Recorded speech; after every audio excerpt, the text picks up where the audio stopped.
Hey guys, what's going on? Hey, how y'all doing tonight? Can you hear me okay?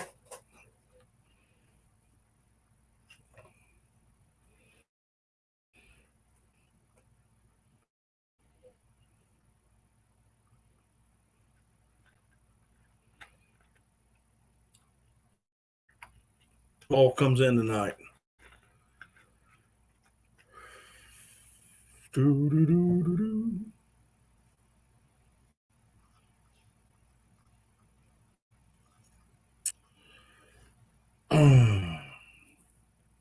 Well, I got 5 in here.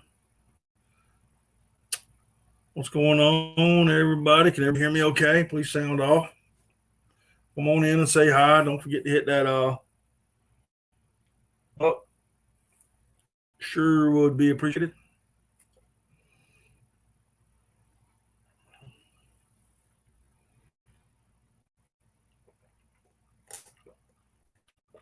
Hey Daniel. Paul Strickland, how you doing? 5 birds yesterday.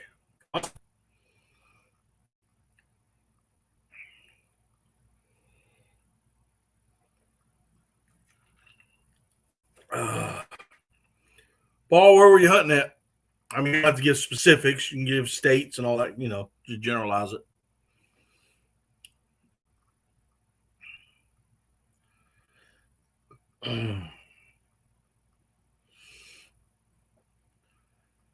I'm going to wait on a few more people, see who all comes in, but this is the end of the blind, so all we're doing is talking about ducks today.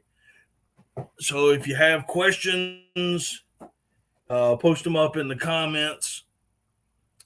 I'm going to kind of go back over a question that was asked to me on Monday about hunting the river. Minnesota, okay. Hey Joe, how's it going?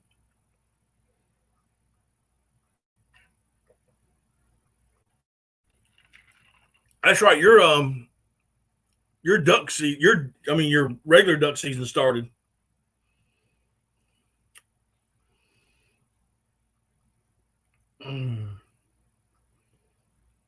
Where are the real? Where are the teal? Bo, I have no idea. Jeremy Albritton, what's going on?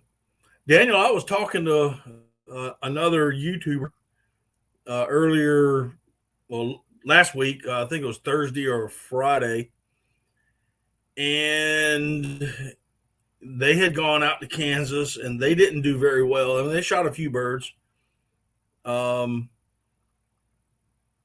I know that I saw a lot of birds in mid August down here in South Carolina, and then they just seem to go away. I'm quite sure that there's some place down here that had some birds, and just no one's talking about it. You're hurting, Bo. What's going on with you?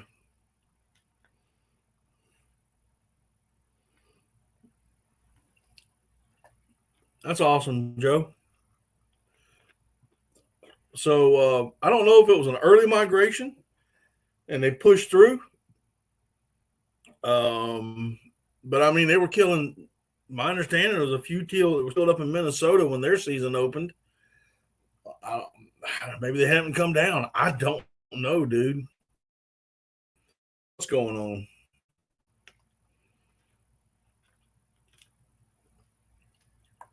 I do know one thing: if when it comes to teal hunting, teal are here to go on tomorrow. Oh, that ain't good, Jeremy.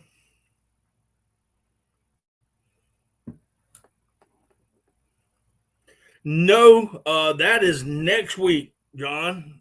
But we're not doing Ray Charles and Stevie Wonder. We're going to be doing George Thorogood and DAC. All right, Jeremy.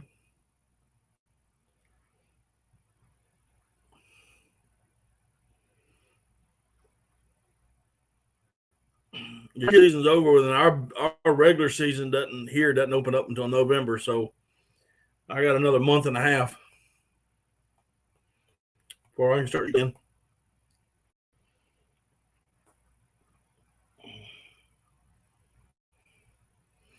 Oh, this is my blind, bro.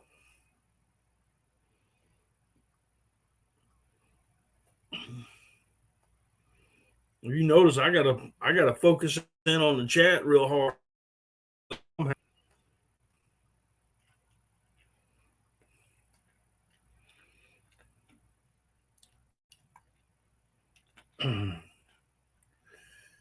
So last week or last Monday, that's cool, Joe. So last Monday, I'm hoping some more people come in so we can talk about this river hunting a little bit more. I don't think that I was that in depth with it. I thought I'd go in depth, kind of in depth with it some more tonight.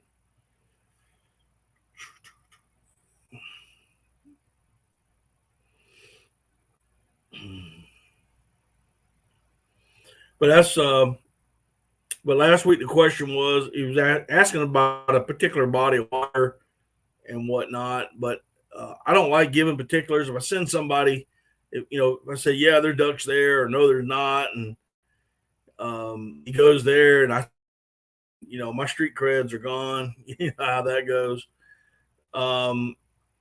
Just kind of give an overview about river hunting. What I think about it, and how I look at it when I do on occasion actually hunt the river, the actual river. A lot of times I might say I'm going up the river, but in all actuality, I'm hitting the flats off the river.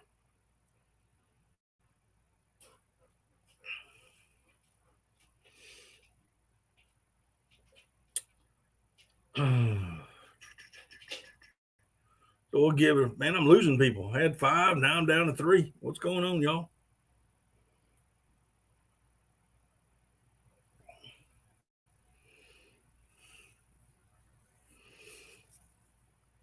Y'all come on back.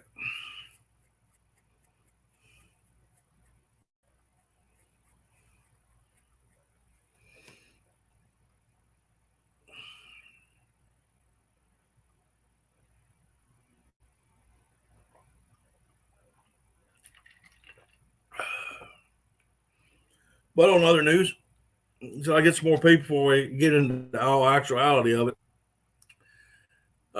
Let's see here. My early season went pretty good. The teal didn't show up, so I left and went to Kentucky. Was there for 5 days. Shot ducks, some geese. No teal though. Didn't see any teal until about it was the last day when we actually saw some teal come in. And the last day was a cold front that pushed in, and we were picking up when they were showing up. So, and it was pouring down rain. I don't think anybody wanted to stay out there that long. Any longer. I was soaking wet. I mean, my waders were full of water just from rain getting into them through the tops. My raincoat did not work.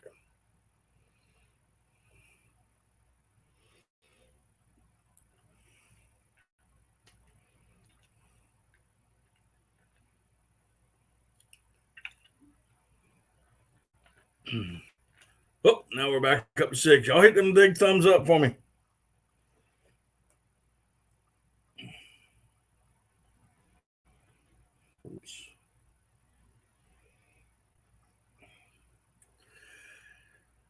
Hope everybody's doing well.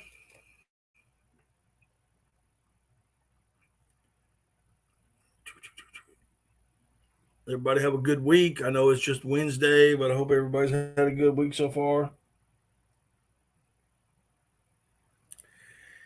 Well, Daniel, I'm going to be putting them out one a week. And that's how I'm going to do it. In case something happens and I can't get out there and get a video done. I mean, my hunting season, my duck season doesn't start again in the mid-November. So I kind of want to hold some stuff in reserve and then put them out once a week, maybe something a little extra during the week if I get the chance to get out and make a video. But the next couple of weeks, I'm going to be pretty busy.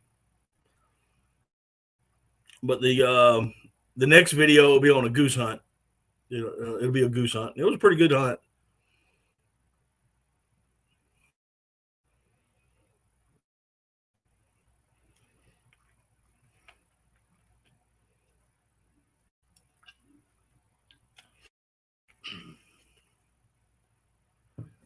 Let's see here. Who all's in here tonight? I see we got Small Waters and Jeremy and Paul Strickland, Joe Morgan. Of course, Daniel Miles is here. Who else we got in here tonight?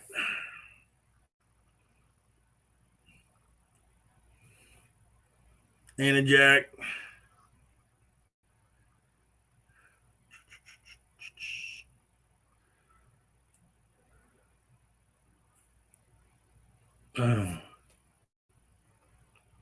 Ugly Dog Lures. What's going on? Wednesday night's a pretty tough night for me doing lives, because I mean you got Heath from Frontier Survival. He's out. He's got his live stream going. Call from Dark 30 Outdoors. He'll have his live stream going on here in a little bit. Daniel, that was it. In the 48 years that I've been duck hunting, 9 years that I've been duck hunting, I have never shot summer ducks in a dry field. We lucked up. We saw them going in there the night before, and we said, well, let's try it. And then what we were going to do was hunting up next to that standing corn that hadn't been cut yet because of the corn was still moist, and they were wanting to dry it out a little bit on that end of the field. And we were actually seeing summer ducks that evening fly into the corn, into the standing corn. I figured we'd go over there, set up for ducks, and then run across about 50, 60 yards to where the geese were, where they were on the X, where we saw them the evening before. And I didn't want to try to pull the birds over to where we were. I wanted to go where they wanted to be. So we quickly, we shot those couple ducks, and it ended up the geese were starting to come early. We could hear them coming. So everybody took off, went running over for the layout blinds, and I got in my truck, packed up real quick, everything, and then around. I was going to try to get to the blinds, but I decided at the last second I'm going to let them hunt, and I filmed it. So I actually filmed the hunt that you'll see next week.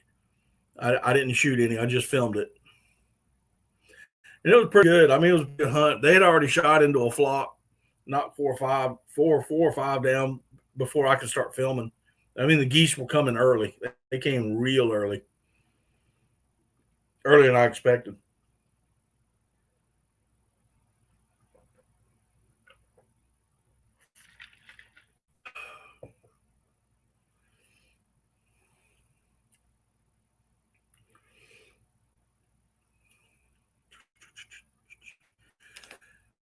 Oh goodness, that was that hunt, man. If y'all haven't seen it, it's up. We'll put it up this morning. Hunting summer dry field. Very interesting. Very very quick, but it was something I had never done before. So I had shot other ducks, mallards, pintails, widgeon. I've shot those in dry fields, but I've never shot a wood that was just really crazy for me. Jeremy Albritton is back.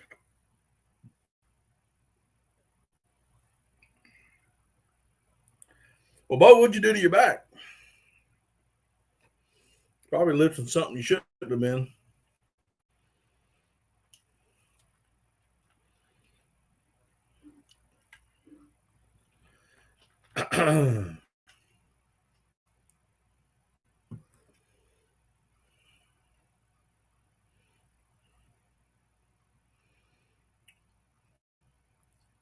And let's see here. All right, so we got 8 in the house. So let's start talking about the river. So Monday, guy came in and he was asking about a particular river, and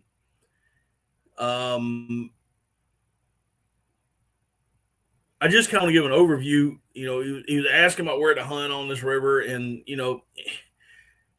don't know the river. I know the one he's talking about. I've hunted it before, but you really can't give somebody a place. You just can't do that. Number one, I wouldn't give up a place where I hunt to anyone. That's number one. Number two, you really need to get on River Scout. And so I may do a video on this maybe later next month or something before the season starts again. But you really need to get on the river and run up. And what I normally do is I put it in a boat landing and I run up in the dark, and I go as far up as if I think I need to go. And basically I either pull over or just stop it right there in the middle of the river and wait for daylight, and then start floating down or what have you. You got to see where the ducks are crossing. Most of the rivers, especially down here, you're not going to decoy ducks onto that river. I'm not saying you can't. Just generally speaking, you're not going to do it. You're going to be pass shooting ducks. And most of them are going to be wood ducks. So it's best to float down right before daylight, see where they're flying over, see if they're, are shootable birds. But you also need to start looking for little backwater, little slack water that's on these rivers. In our state, majority of the rivers that we can hunt are adjacent to private property. So when that happens, you got to know where your high water mark is, and you can't tie off above the high water mark. So you can only tie off well below it next to the river. And generally speaking, you're going to be in the middle of the river when you do that. And you got to have some slack water. The rivers are deep. There's nowhere to wade. So you can't get out of it. So you got to hunt in the boat. There's a few of them that, you got your oxbows and whatnot that you can get into on some of the rivers. So you got to find those. But the main issue is private property on both sides of the river. Therefore, you can't tie off. You got to anchor down. And you can't really put decoys in the middle of the river. It's just not going to work that well.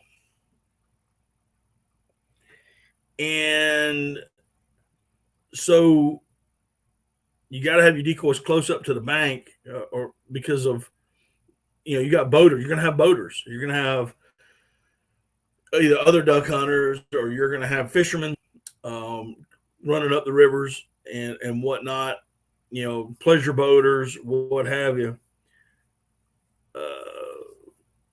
Jeremy, I appreciate that. Hey, Doc, what's going on, man? So you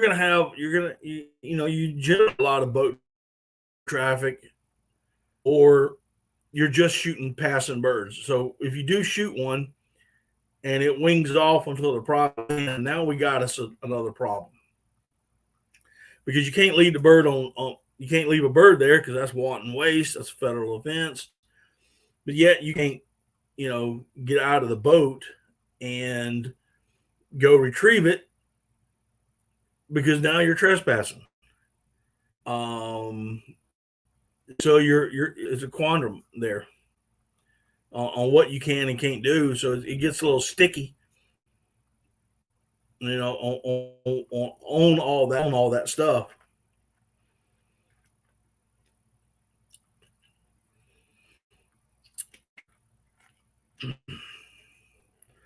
Hoping that makes a little bit of sense, but it's just what it is. What it is.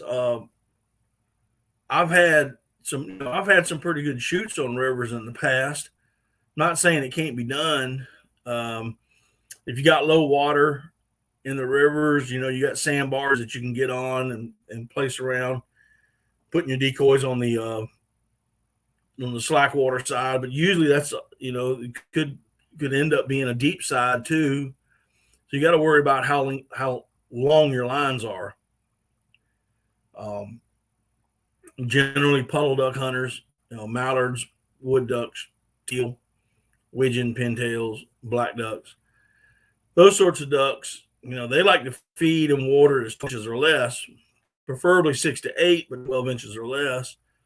And so if you've got deeper water, 5, 6 foot, you got to double that because of the river. Your weight's going to go down, and then it's going to drag you. If you have it right at 5 foot, it's going to drag your decoy underwater. Or, break loose, and then you're going to end up having to chase your decoys.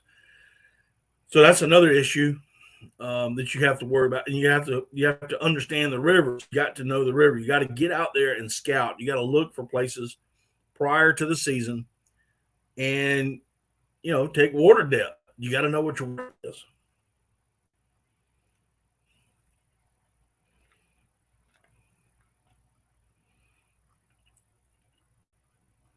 And that gets, I'm not saying it's complicated but it can get a little aggravating.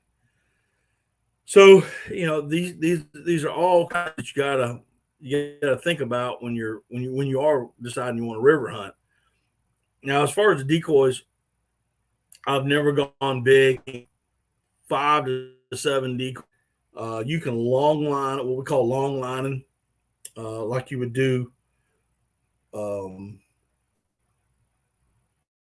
diving duck. You have a 15, 20 foot lead line. Beat no bunch. What's going on? 20 foot lead line, which is attached to an anchor, then it comes up to a barrel swivel or a ring where you attach your first decoy, and then you have the length of line behind you, and you attach a decoy about every 3 feet or so. And then on that last decoy, you got another ring that you attach the rear line and a weight so your decoy stay in position. That's one way to do it. Like I said, I only use 5 or 7 decoys if I hunt a river like that. Another way to do it is called a decoy mat. There's only one company that I'm aware of that makes them. And for the life of me right now, I can't think of the name. I'll figure it out here. Let me see if I can't look them up real quick on my iPad. Let's see. Southern Flyway Outfitters. Southern Flyway Outfitters. And they sell decoy mats where you can attach, they have a small mat and a large mat. I think on the large mat, you can put up to 36 decoys on it. It's got one main line. You chunk it out, it hits the bottom, and the decoys float behind it. And because it'll be in a river, it'll kind of give it that little swimming motion behind it, which would be pretty cool.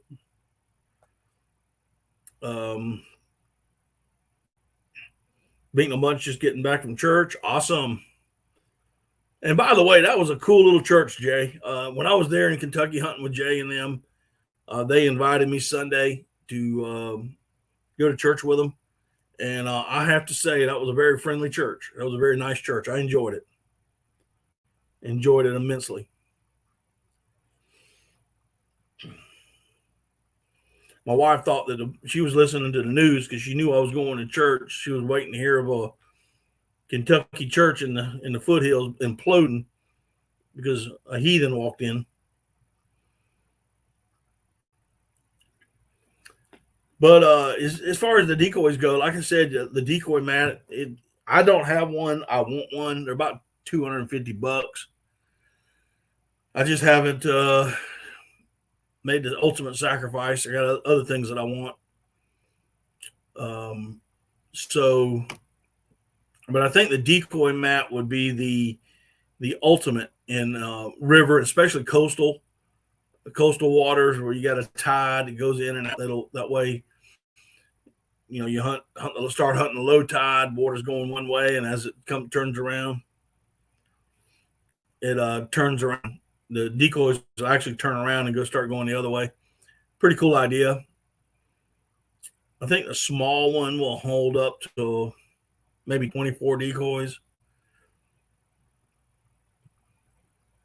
It's pretty good. It's a pretty good rig. But either that or a long line is what I would use.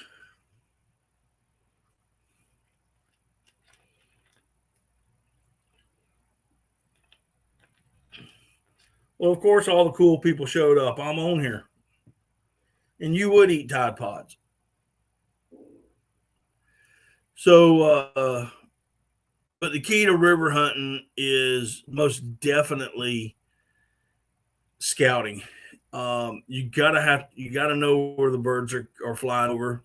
Another question was asked, well, there's a lot of duck ponds around. Why wouldn't I get some of those birds coming in? Well, problem you run into that is if the birds are on those ponds and there's nobody hunting them, what's going to get them up? If they got water and nobody's bothering them, they're not going to get up. They may get up and stretch their wings a little bit, but they're going right back. You're gonna have a hard time, John. But continue on. So, so it's kind of hard to understand, what they're going to be doing. And all I can tell you is I know there's going to be some summer ducks down there. There can be summer ducks on the rivers. You just got to find out where they're going. And like I said, there's private property on both sides, so you can't go into the flats. There's one on this one he was talking about. There's private property on both sides, all the way down from the beginning of that river to the end of it. But you got two other considerations in there. One side of that river for a good stretch is a prison, and it actually borders to that river. I don't know about you, but I don't want to be on prison property with a gun in my hand. Just saying. And on the other end, there is a federal, it's not a refuge, but it's a federal park. So it's a national park. So that's a federal place. So you definitely can't hunt in there. So there's a lot of, like I said, there's a lot of things you got to consider, and I either good map. I know on my Onyx, it actually shows those boundaries. So you got to know, and just because there's a creek that goes up through there, off of the river, and yes, it's navigable water. Does not mean that you can go up off the trees, because you'll be on private property if you do.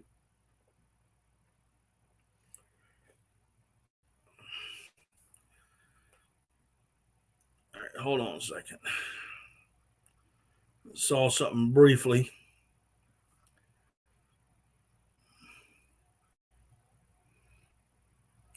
Hey, Coastal. Hey, Doc. That's pretty cool, man. Good job.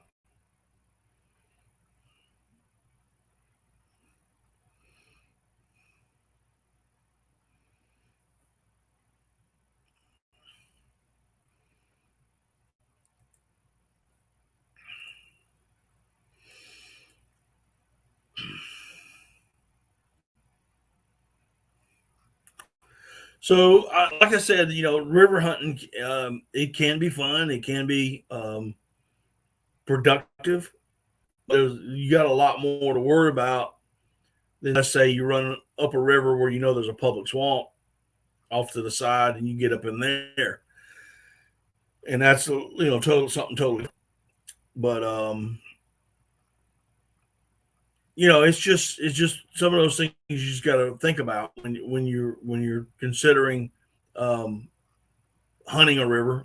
You got to just get out there and do a lot of scouting. That's all I can do. Just get out there every chance you get.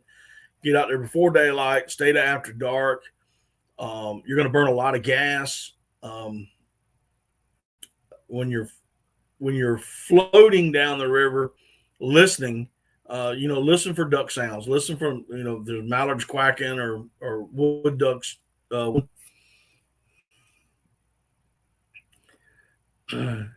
they'll eat your bologna sandwich quick.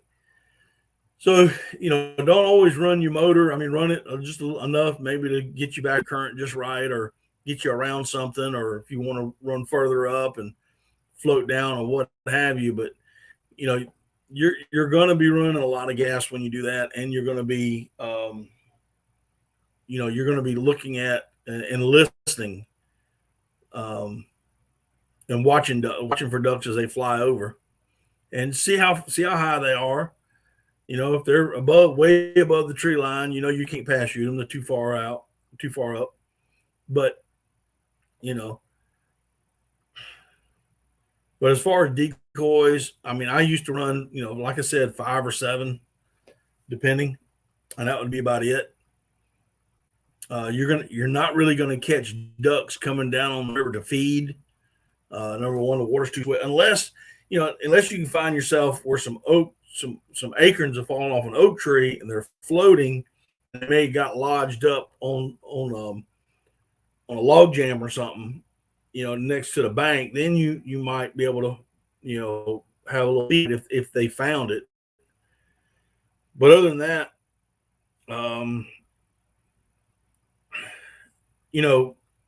they're coming into the river to feed. They'll be hitting that river.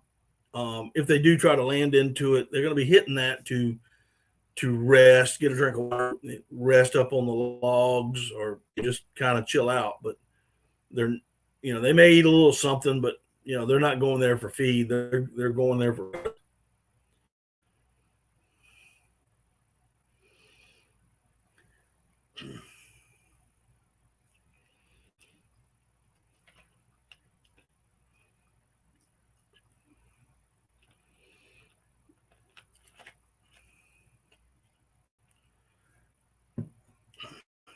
I wish that guy came in this evening so he could listen.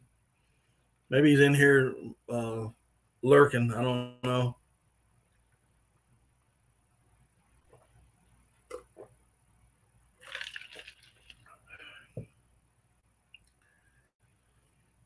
Well, it looks like I got 18 people in. Y'all hit that thumbs up for me. I'd appreciate it.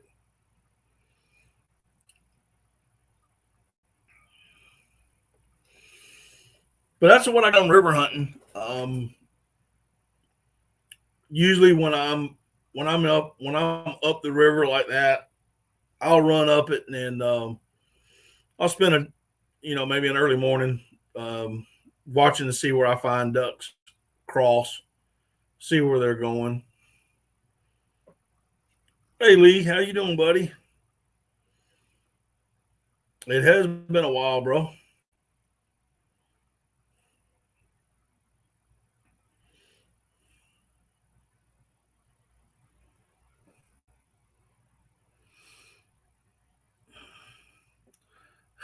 I was praying for the rapture. I was wondering what you were trying to say there. Welcome. This is the first time I've seen you. Welcome in. Appreciate you coming. We're talking ducks tonight. It's in the blind. So if you have any questions, feel free. Anything about waterfowl hunting, just put a question in the comment.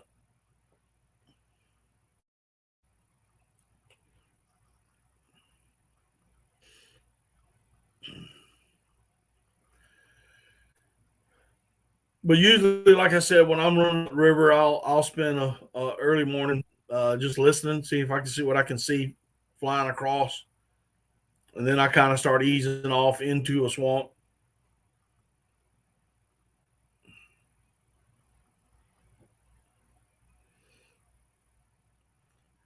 What do I think about shooting sitting ducks in the decoys? In my opinion, if you have coaxed a duck that's been flying around and looking at you, and he lands in the decoys, you have convinced him enough, and I think you ought to smack snot out of him. Yeah, go ahead and shoot him. I get them any way I can. I do like to shoot them when they're decoying in, but if they sneak in on me, and hit, I will shoot them on the water.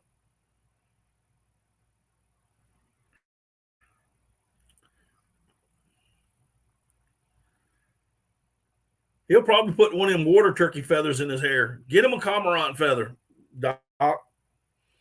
Get him a bunch of cormorant feathers, stick in his hair.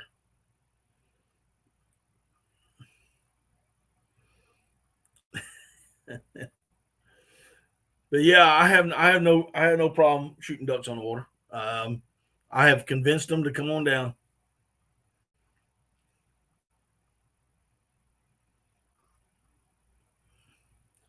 I'm gonna do my best, Jay. I still haven't.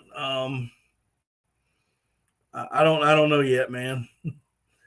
And I gotta figure out how my time off. I took a week off and with no pay. You know, I hope you understand that. So I got to figure out what to do. But if I do, it won't be for 5 days. It'll be for like maybe 3. Drive up there, hunt the next morning, hunt 3 days, leave on the last day.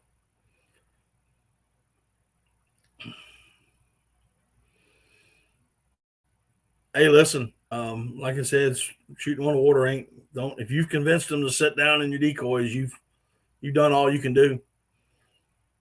If you want to be a little more, I don't even know what the word would be, but if you want to, you can jump them up and shoot them. But me, I just smack them. I did get paid in wood ducks and doves, though. Yeah, you're right.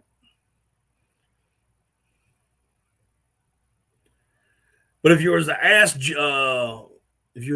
Josh, I didn't kill anything. He killed every one of them.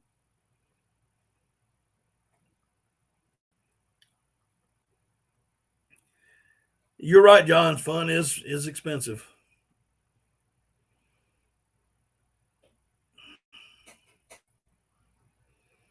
Hey, Gail, how you doing? Welcome in.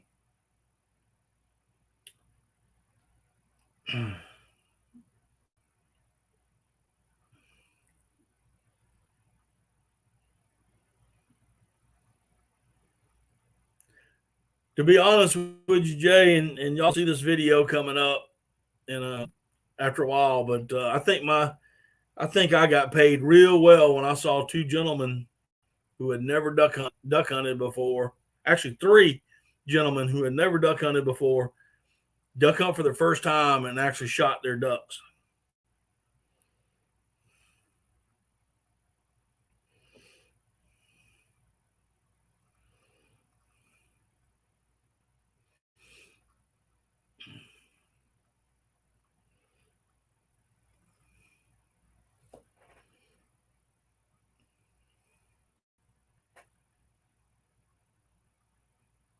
That was awesome.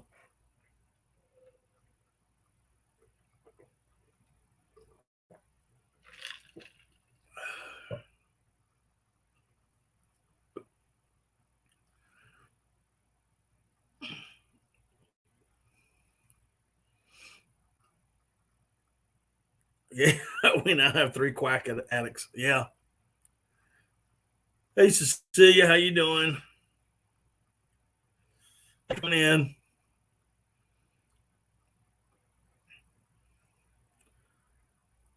So Jay, I hope Jake and Josh enjoyed that video this morning. I got on video Josh in the beginning, and then got him falling down in the corn stubble. That boy got excited quick.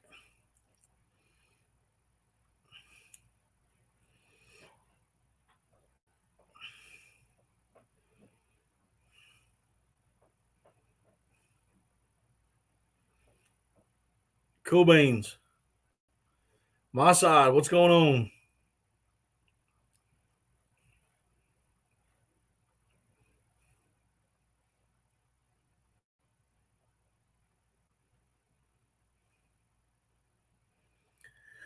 So, like I was saying, as far as and I'm trying to read some of the chat, guys, so I'll apologize for that.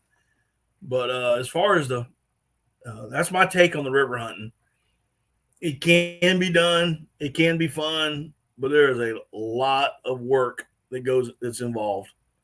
And you got to know on my side. Thank you so much. Whoops. Thanks so much. Appreciate that. Hey, Wanda, how you doing? Joe Fennel, how you doing? Do I know if they planted green tree this year?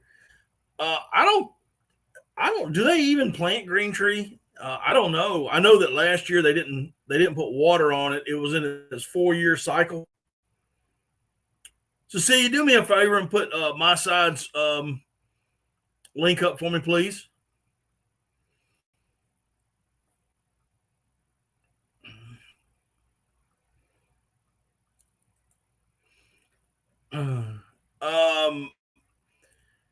In case you didn't know, every 4 years they do not flood Green Tree Reservoir, if that's what you're talking about.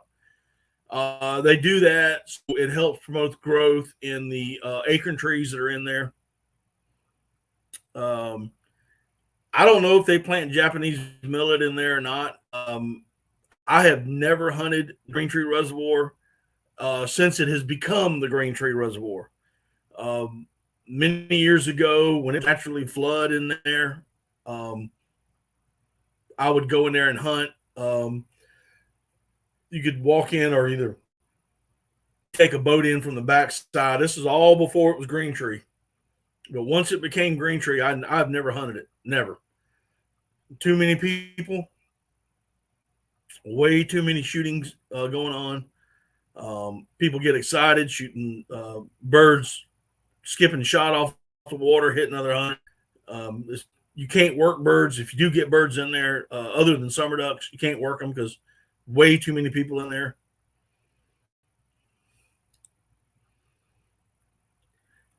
Cecilia, my side. He put up a super chat. So if you could find his link for me and post his link in the chat. Here, I'll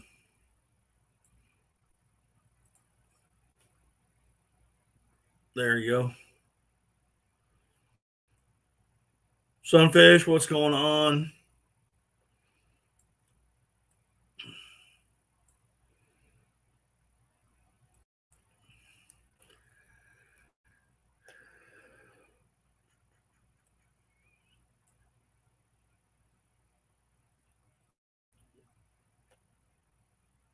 Hey, not a problem, brother. But so as far as getting back to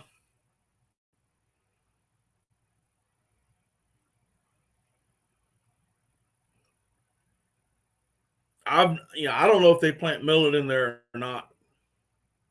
I have no idea. I've seen some wild millet in there, but as I pass through it, but I've never seen any where they planted it.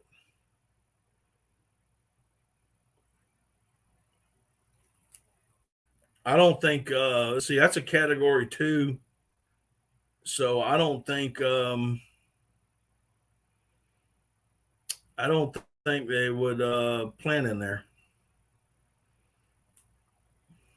I could be wrong.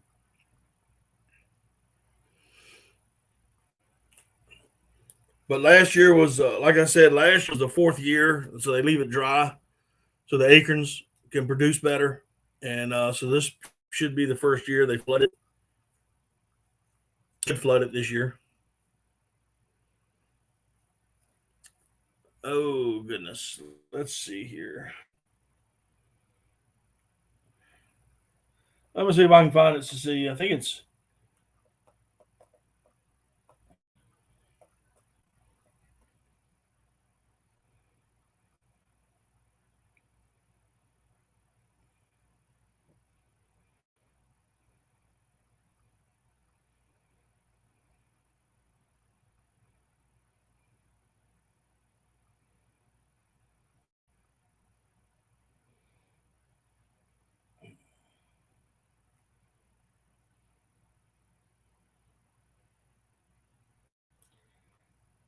I think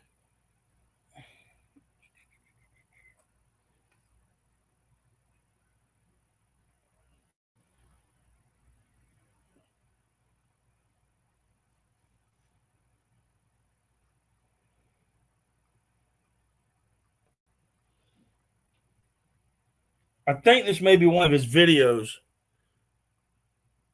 I think. If that's not one of those, buddy, I'm sorry.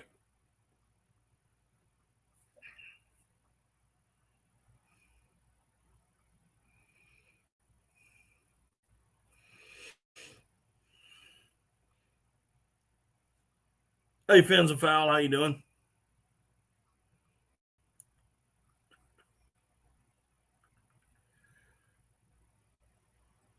So tonight, hey, not a problem. So tonight we're talking about hunting rivers, kind of getting back to what the question was asked last week. So if you have any questions on hunting rivers, I'll give you my opinion on it. Again, we've talked a little bit about one of the WMAs that's local to us here. They should flood it this year. Not saying they will, but they should. I have not been down there in a couple 3 weeks, so I don't know if they've started yet or what they're doing with it.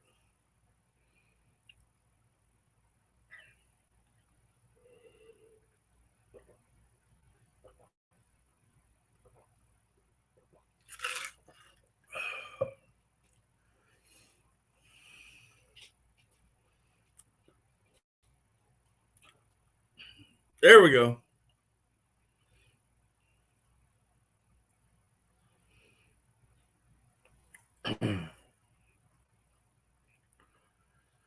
So, like I said, if you have any other questions pertaining to waterfowl tonight, this is the time to ask. Anything you want to, if there's something, a particular video that you might want me to do, explaining something a little bit different, this is the time to ask. Let me know something.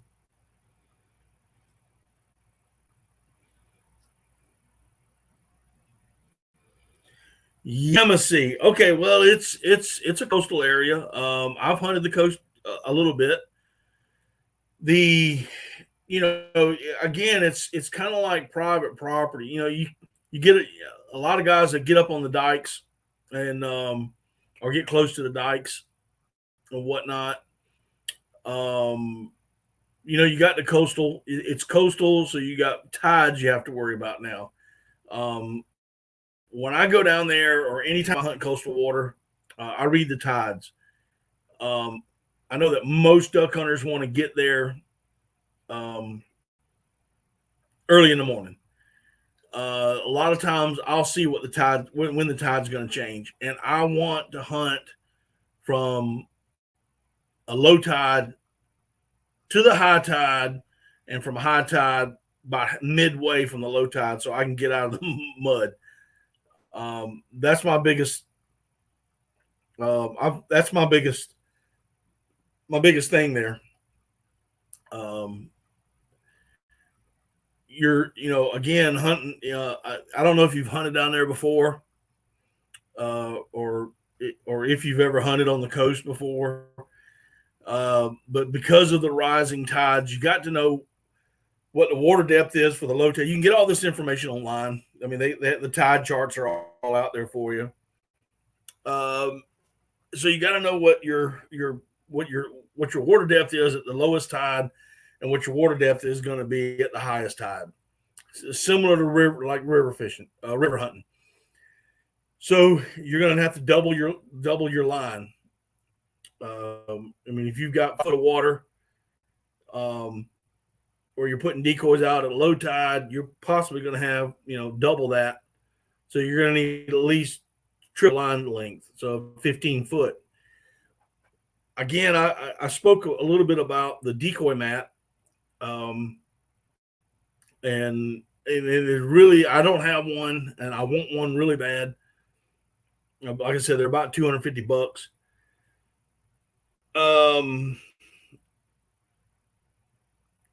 You really get a decoy mat. You can put your decoys on. It's one line. It's attached to an anchor. You throw that line out, and as a tide, if the tide's going out, your decoys are, they're facing, and as the tide turns, your decoys will be facing the other way. You just surround with it.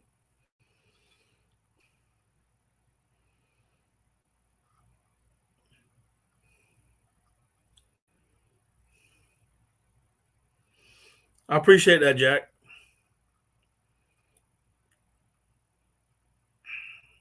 This oh shoot, and I lost the guy's name. Jerry, does that help you out a little bit?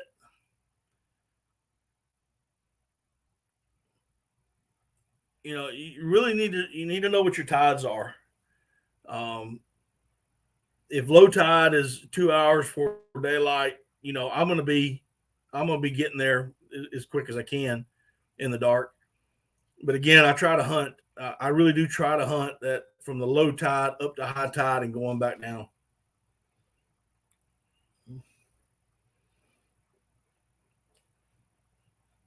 My side, that's pretty cool, man.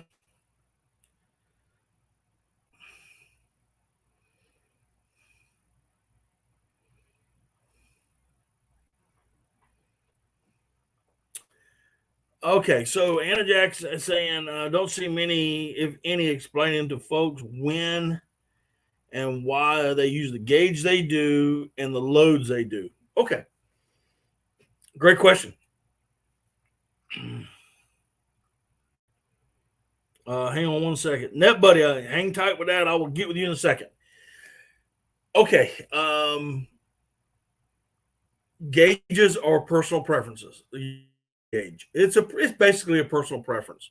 The younger you are, you want the biggest and the baddest, so everybody goes to 12 gauges. As you get a little older, your shoulder starts to hurt a little bit more, and you start going to some sub gauges. Now, I have always shot a 16 gauge my entire life. Even though I do own 12 gauges and I own 20 gauges.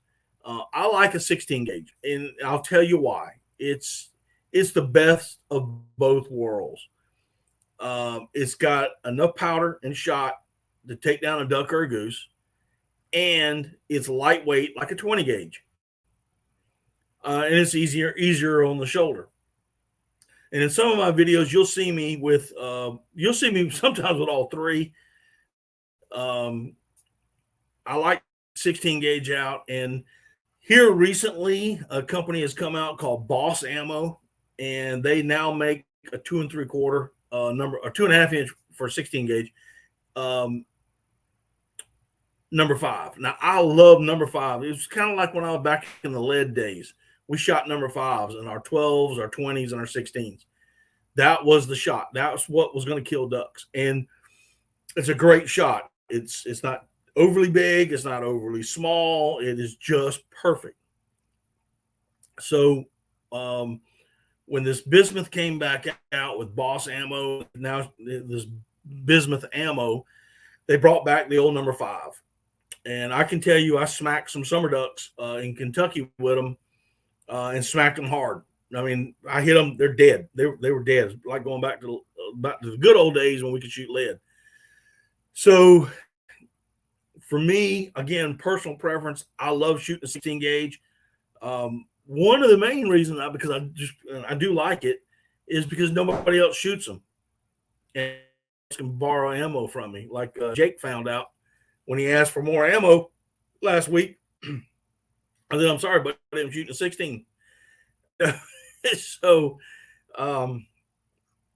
and that's the funny thing about it. But I like to shoot a number 5. As far as the gauges go, it's personal preference. I've shot my 12. I shot my 12 some last year.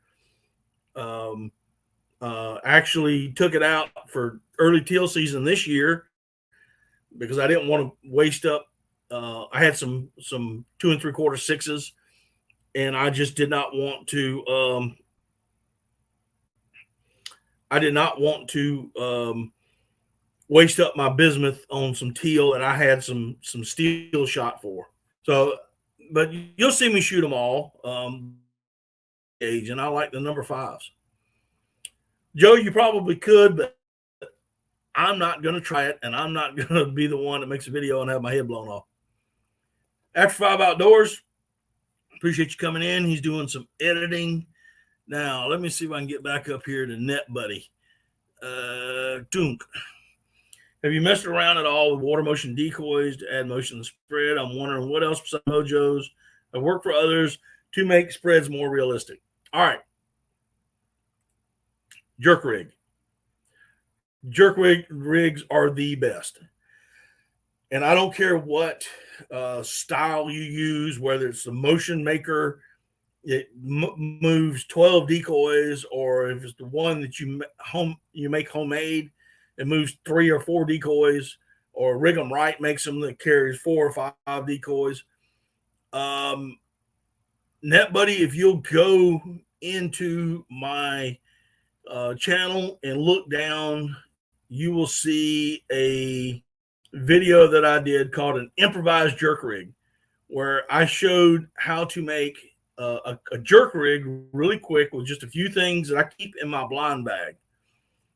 I do have jerk rigs, and I use them all the time, which is funny because I didn't use them on this last trip because those ducks were coming in there, and there was just no sense in, they were coming in. There was no sense in trying to get them in any closer when you were shooting them at 10 yards. But I'll carry a regular jerk rig. I got 3 Rig 'em Right jerk rigs that are in my boat, and I also carry a materials to make one for the just in case. And basically, it's Decoy Line. And I hunt the swamp a lot, so I'm around a lot of timber. So I've got an eye screw. I've got a bungee cord, and I got a decoy cord. And I just make a loop, put around the head of the decoy, and off and running. So I use those kind of motion decoys. Mojos do work. They work very well in the beginning. Toward the end of the season, I think people forget, and they need to push those those spinning wings off to the side, not right there in the pocket where you want ducks to land, but off to the side, kind of get them hidden. So that way, when they're circling around, and especially when they're looking down and you got all these trees and bushes, they'll catch a glimpse of that wing, but they can't really see it. So as they swing back around, they may catch another glimpse somewhere else. They work. If you work it that way, just remember that ducks get wise, and they get wise quickly. So you need to improvise as your season goes along. But a jerk rig does not scare the ducks. I've never seen ducks flare off of a jerk rig.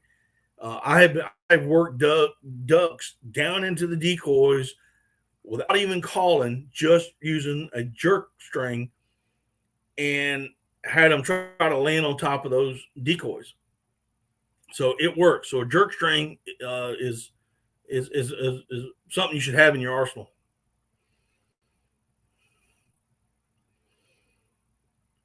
Yeah, and you can also put, they're deadly. Let's see here. Hold on a second. Ping. He has some mats or rafts when diver hunting. Yeah, the decoy mats. I know this. I had it up here a little while ago. Southern Waterfowl Company, I think is the name of it. But they make a decoy mat. And I've never used one. I want one. I've said it 100 times tonight. But you can put puddle ducks on it too. If you have a big reservoir, and you're getting a lot of pressure on that lake, on that reservoir, I've done this before where I'll go out into the middle and find a clump of trees, and then just put a massive amount of decoys in the middle of that reservoir, right out in the middle. I tighten them a little bit, and it looks like a huge raft of ducks that are just getting away from everything, getting out in the middle where they can see better. And I've shot a lot of ducks that way. That's who you bought it from? Cool.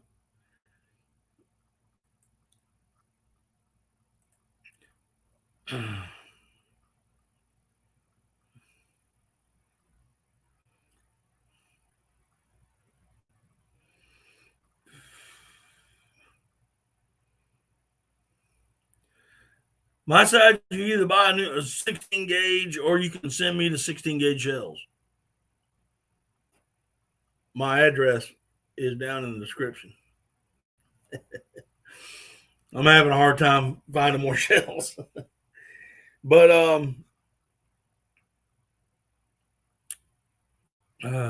so anyway, that's my advice on jerk rigs.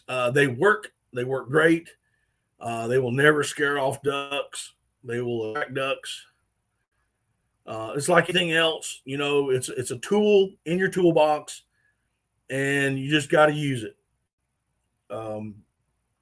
Usually, when we're hunting with a group, when I'm hunting with a group, we have a designated guy on the jerk string, and that's all he does is on that jerk string. It's usually the guy that cannot blow a duck call, and that's how we get that squared away. So if I got a guy that doesn't blow a duck call, never has,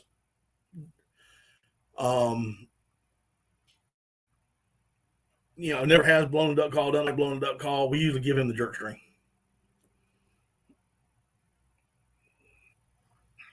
Yeah, that's true, my side. You need bismuth 16 or steel? I'm looking bismuth. I can't probably get. I just got to order some more from Boss. I'm pretty sure they still got it. Nobody shoots 16 hardly anymore.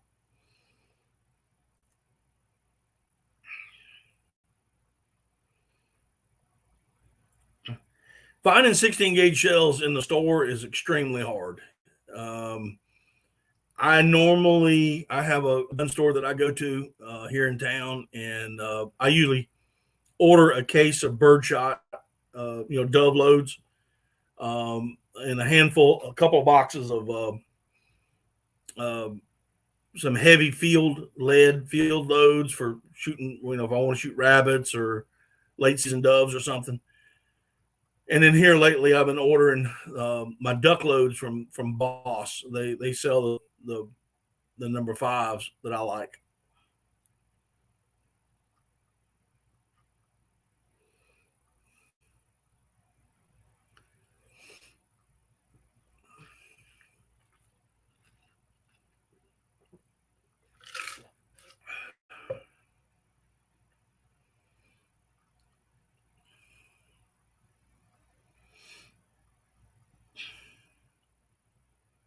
All right, guys, do me a favor and don't go anywhere. I'm going to fill up my tea glass, and I will be right back. Just give me about 3 minutes. And John, don't rearrange the furniture. I know you're going to want to.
You're so far off on that combination. It's not even funny.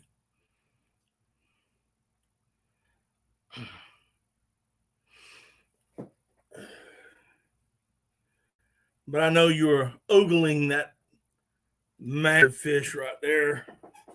Right there. You were wishing, saying, "Oh, I wish there was a fish like that in Donkey Land."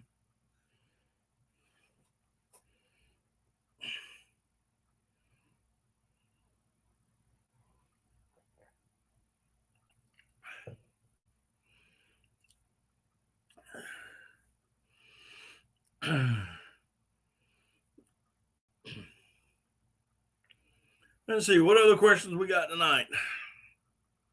Whoop. Smoking Barrels, what's going on, buddy?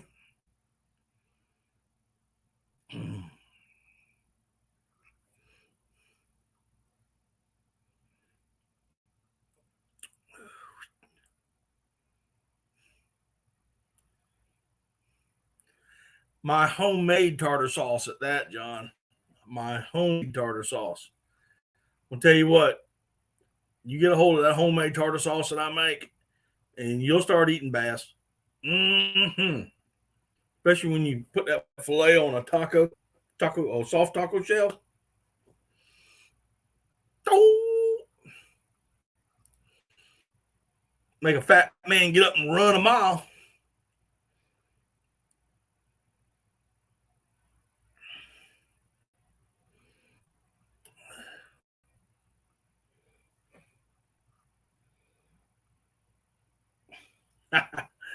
I'm gonna do my best. John, I've been meaning to call you about something, and I just haven't had the time. I might give you a holler. I might give you a text tomorrow to see if you're not busy, and I'll call you and tell you what's going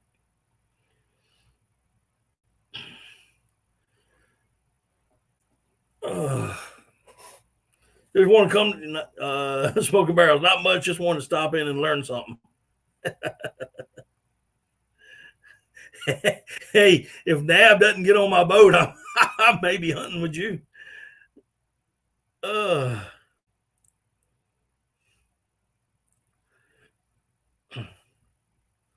So, in case anybody doesn't know, my boat, the last teal hunt I went on, we didn't see anything, but I heard a knocking, and it wasn't coming from the motor. It was actually coming from the shaft. Come to find out, I got a bushing, that went out in the shaft. So I have time to fix it myself. Work is just way too busy. Since I've been back from Kentucky, I've been trying to play catch up. So I took it over to a dealer, the Go Devil dealer here, and I'm hoping he gets on it. Daddy Duck 3-0.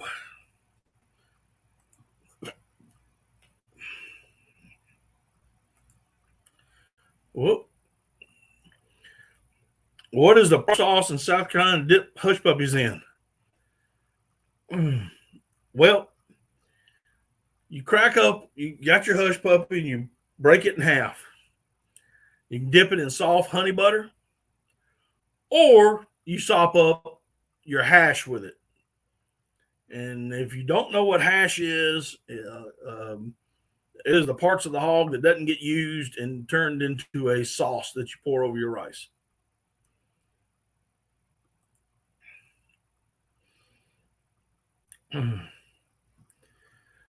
But a honey butter. Now, if you have real hush puppy corn in it, then that's the real hush puppy. And I always dip it in honey butter.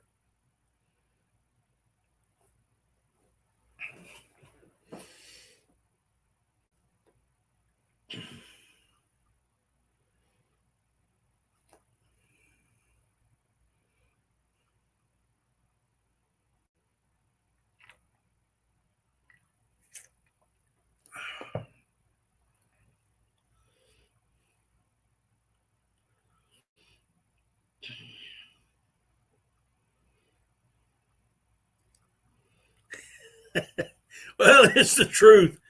I mean, some of your people make it make barbecue hash out of a Boston butt that they finally chop up, and that's okay.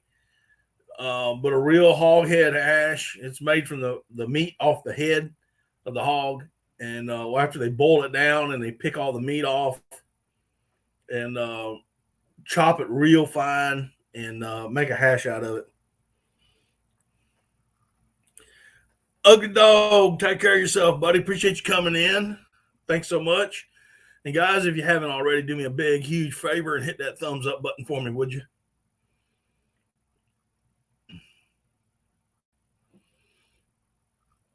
I haven't done a barbecue. Speaking of barbecue, I haven't done a barbecue this summer. I did not one time that I do a real barbecue.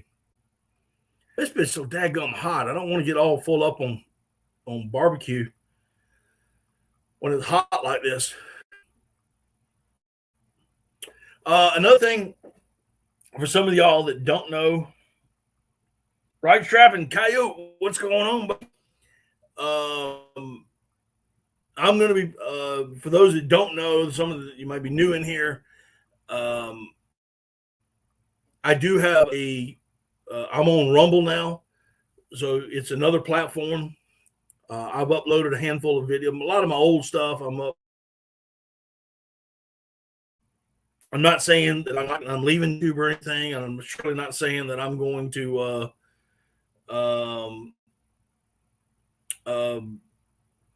just be on Rumble. I'm not sending you over there, but I am going to be putting some as they come along. I haven't got them together yet, but some other videos over there that you can't put on YouTube.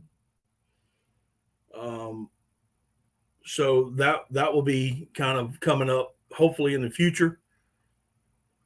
So if you happen to be over on Rumble, look me up over there. I would appreciate it. We'll see what that happens, how that goes along. It's going to be kind of like working YouTube. I'm just going to have to sling videos and just hopefully one day it all catches.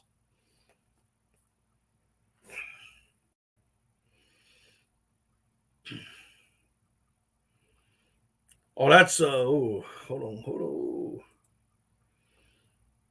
That's cool, John.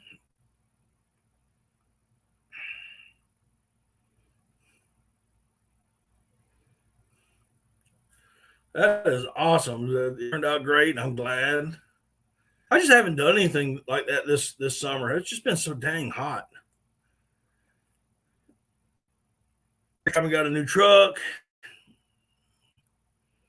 Awesome, buddy.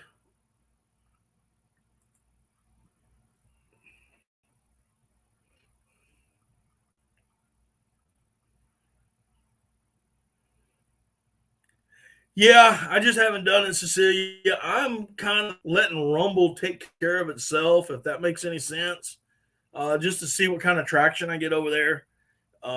It's a really huge conservative page platform. I tried doing some searches on things over there, and it's more of conservative news kind of deal. So I just don't know how it's gonna work out. But I'm gonna keep pushing it and see what happens. Rice Trap and cooked pork shoulder. Yeah, I like doing those Boston butts, Coyote. I really do. I like taking them and slow cooking them for about 12 to 14 hours.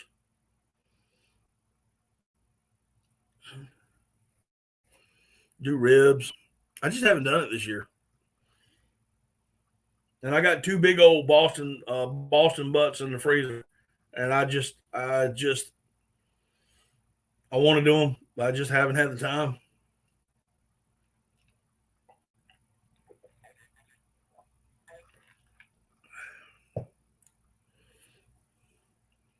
Usually, when I do the barbecue like that, I try to invite a bunch of people over, and because there's so much meat, so much food. 8-hour cook, yes. That's how long I do my ribs. My ribs go on an 8-hour cook. My Boston butts go on about 12 to 14 hours.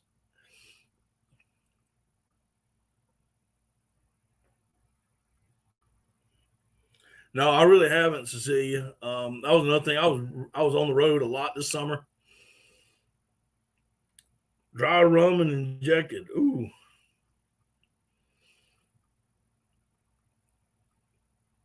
I bet that was good. I did what did I used some I took some deer meat. I've never tried this, and some cube steak, and I pounded it out a little bit harder, and then I seasoned it, and then had a jalapeno, and cut the jalapeno in half, filled it full of cream cheese, rolled it into that cube steak, and then wrapped it with bacon and coated it with a bourbon sauce and put it on the grill. And whoa, you talk about something that was good. Oh man.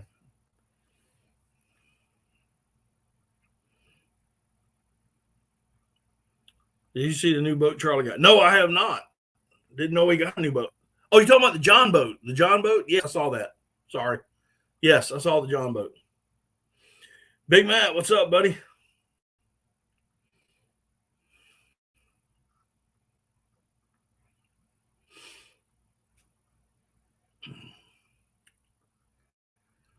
Like I said earlier, uh,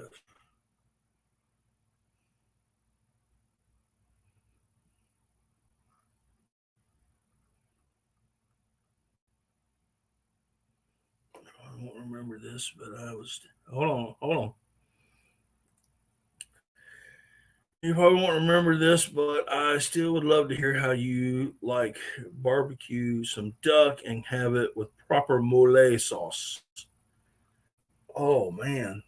Um, I have barbecued ducks before. Um, and it's basically a slow cook, you know, 225 for 2 or 3 hours. Um, Generally, what I will do with those is um, I will I'll take the duck whole, or even if I do halves. Let's say I do halves, like like you do a chicken quarter, and I'll just cut it in half. So I have the breast and the leg. Um, I will take the these ducks are picked whole, so I'll have the fat. I'll sear that skin with a knife. So I'll I'll sear it, cut it through it, and cross hatch it.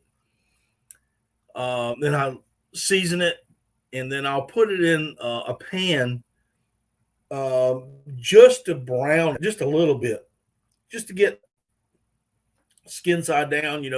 Just to get it crisp, seal in all those juices. Flip it over, and then I'll take it and then put them out on the smoker. Like I said, about 225.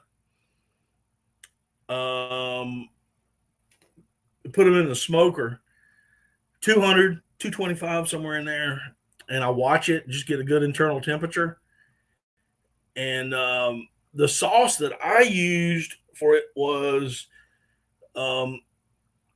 I think it's called Blue Hog or Blue Pig, and it was a blueberry barbecue sauce, and I added sweet apple jelly, just store bought, name brand, not name brand, but store brand apple jelly. And I put that sauce in a pan, and I put that apple jelly in a pan, and I just stirred and cooked it down into a sauce, and then drizzled it over while it was still in the smoker. Oh, now, I mean, it might have not been a proper mole sauce, but I tell you, um, that, that was some good eating.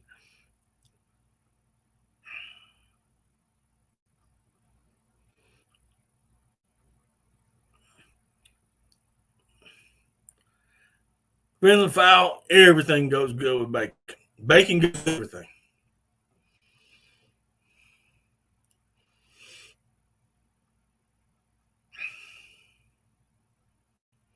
No worries.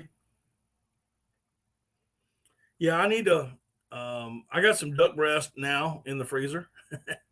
I need to break them out and do a cook.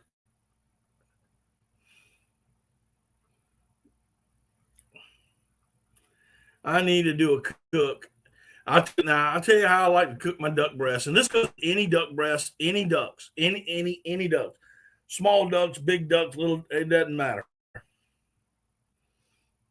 But so I'll take that duck breast and I'll butterfly it open. I don't care. It could be a small duck, a teal, it doesn't matter.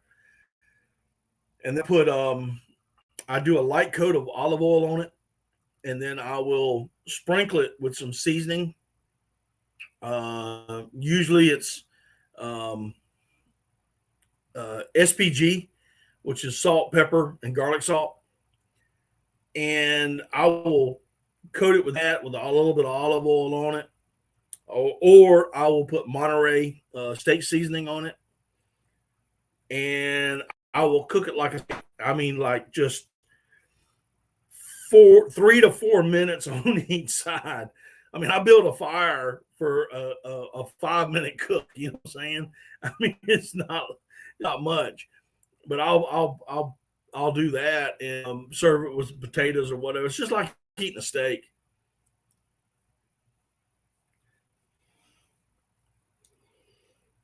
And for those of y'all that don't know, I may have mentioned it before. Always cook your ducks medium rare. I know a lot of people say, well, it's got blood in it. I don't want the blood. The blood's bad for you. There's no blood in a duck's breast, okay? It's not blood. Blood is hemoglobin. Okay, that's blood. There are no blood vessels that run through a breast. Nothing. There's no arteries, no veins. What you're seeing is called myoglobin, and it is the water which is in the meat. We all have it. You have it. I have it. Everything has it. Cody, what's going on, buddy?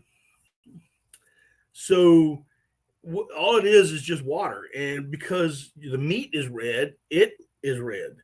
So don't worry about it's bloody. It's not blood. It's just water. Okay. It's water in the meat. So you want to cook it, medium rare. And let it, after you do your cook, let it rest for 3 to 5 minutes, just like you'd normally do a steak, and go to town.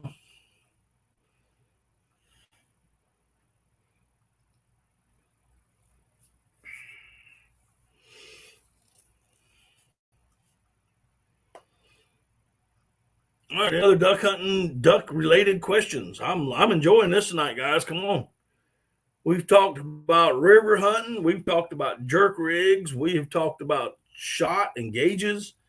We have talked about cooking. We've talked about WMAs that are in my local area. What else y'all want? Come on, give me something. We can talk about anything duck related.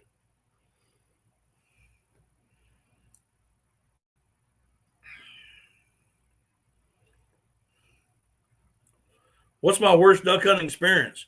I had a Yankee come down here one time and we didn't shoot squat but 2 mergansers.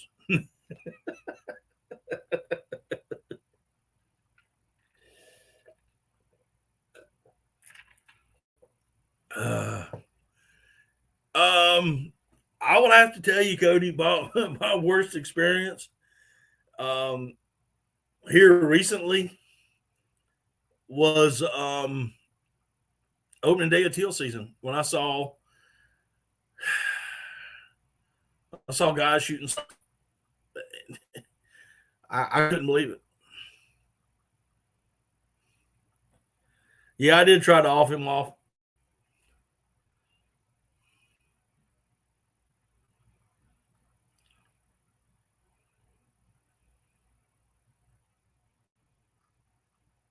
Yeah, and you're right. I mean, seriously, you're right. He's right. I think I remember that. Yeah, Smoking Barrels was with me that morning, and I mean, as far as the now I'm not gonna say it was a worst hunt I've ever experienced, but I mean, when I was in Kentucky, our last day, I got soaking wet. I mean, my rain jacket didn't work. I had water in my waders. I still think my foot the boots of my waders, even though they're hanging up and got a dryer underneath them, I think they're still wet.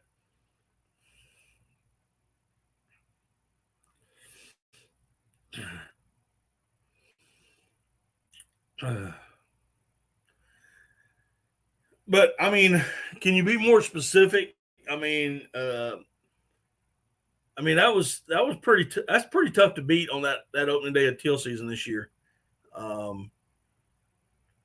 That was pretty tough to beat.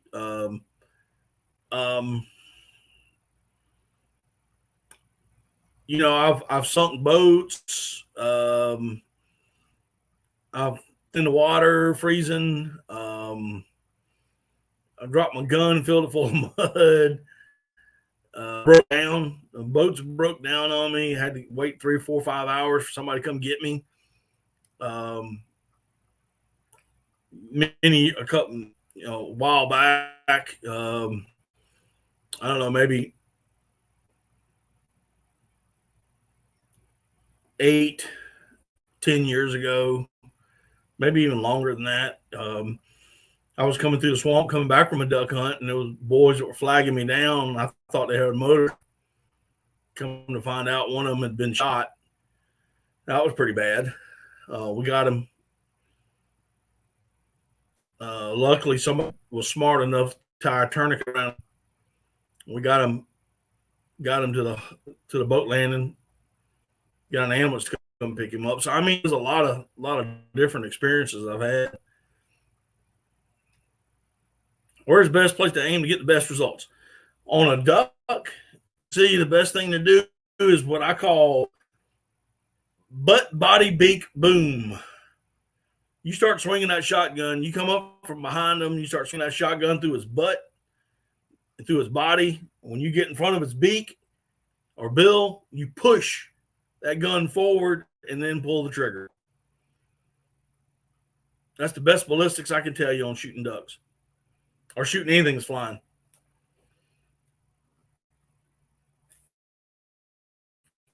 I'm trying to remember.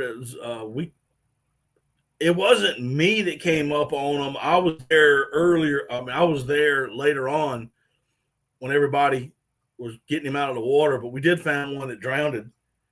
I say some guys found one that had drowned. He'd fallen out of his boat and drowned. And they were trying to get him up in the boat. And they had just got him in the boat when I pulled up.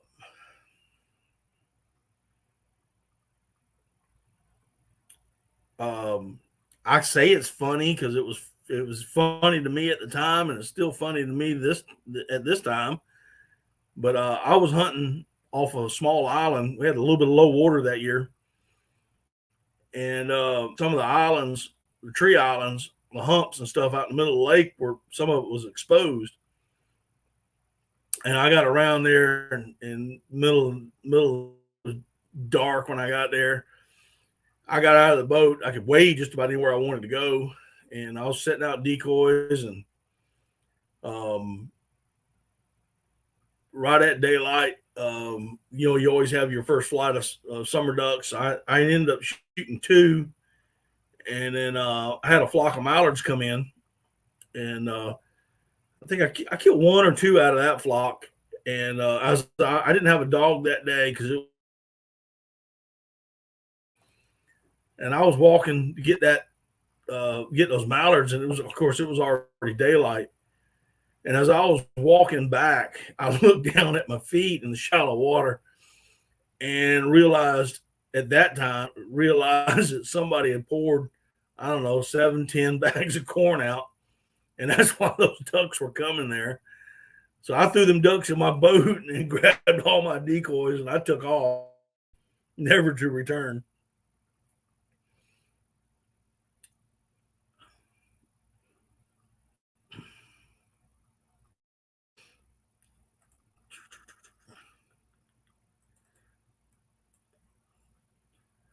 So I mean, I've had a lot of experiences, a lot of good ones, a lot of bad. Some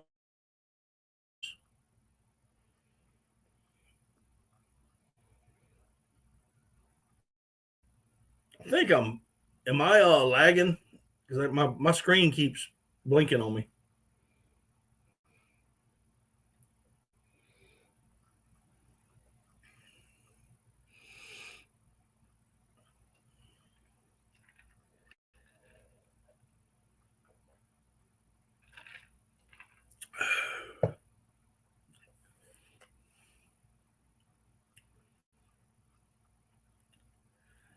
Are you talking about dogs, Cecilia? I'm assuming you're talking about dogs. I kind of like them all. If you're talking about dogs,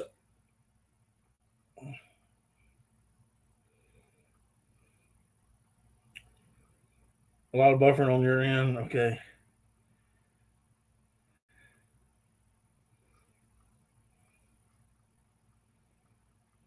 You got blocked?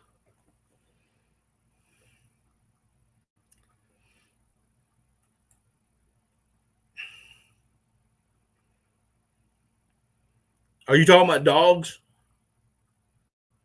Are you talking about Oh, okay. So the different species of ducks.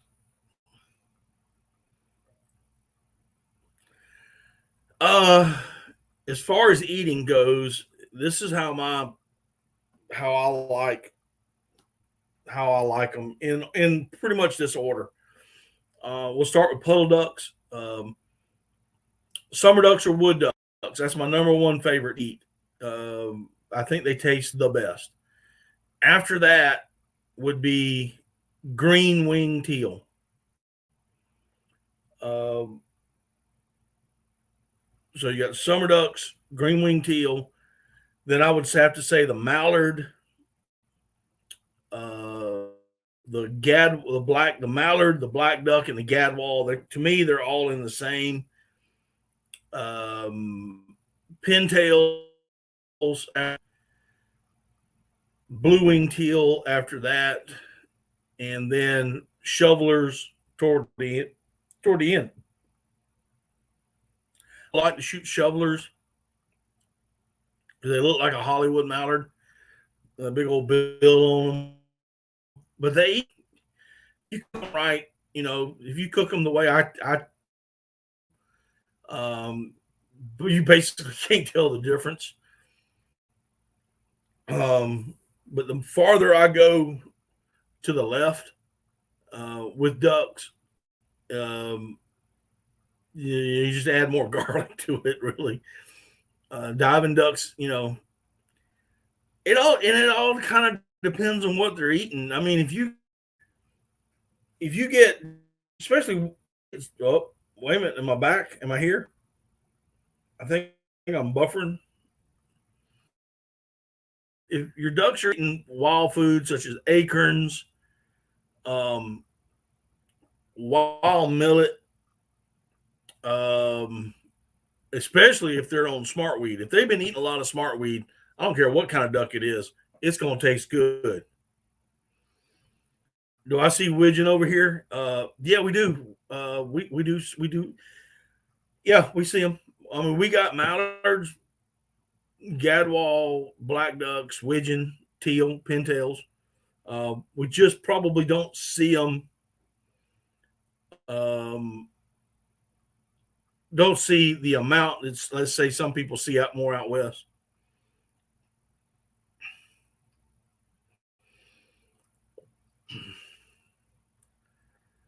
Oh, I'm so sorry, Cody. Let me speak Yankee for you. Acorn.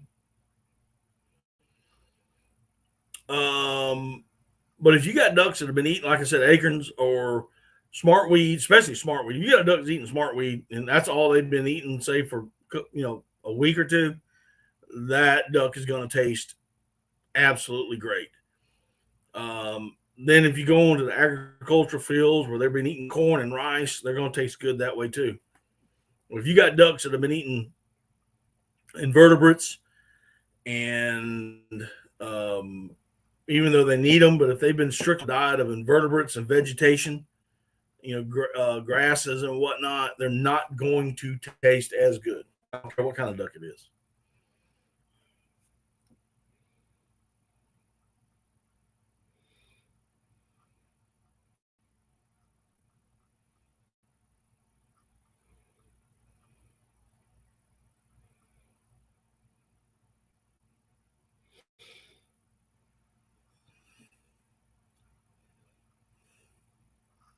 Where's Mo at? Mo come in here?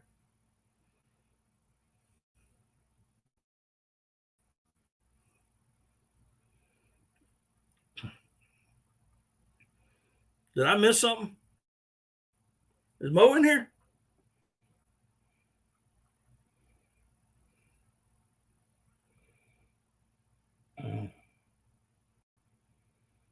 I didn't even see where you tried to post something to see. Oh, okay.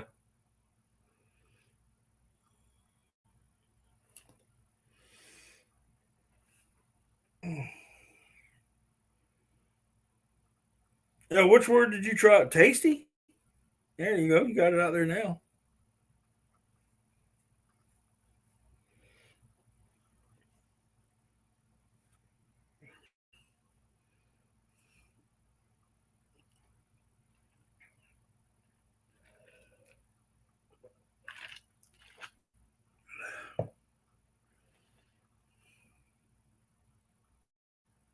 Let's see here.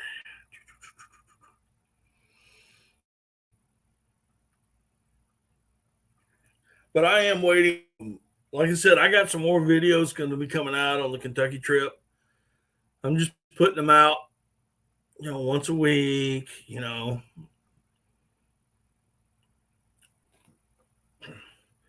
Don't want to give everybody sensory overload. See how it works. I still have 2 or 3 videos that I still edit from that trip. I haven't done it yet.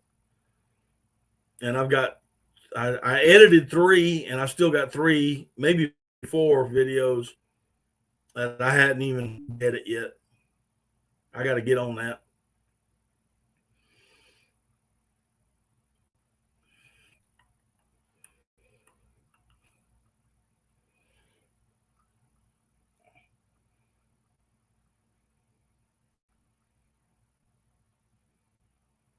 Charlie asked me. He hasn't asked me, but if he asks me, I will.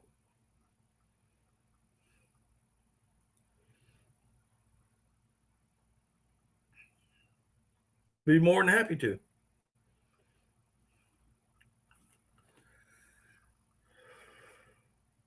I believe he left to go eat, didn't he?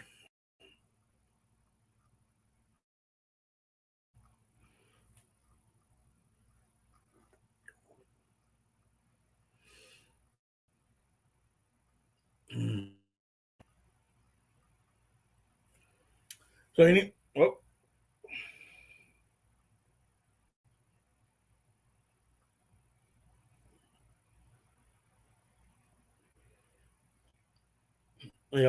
was asking.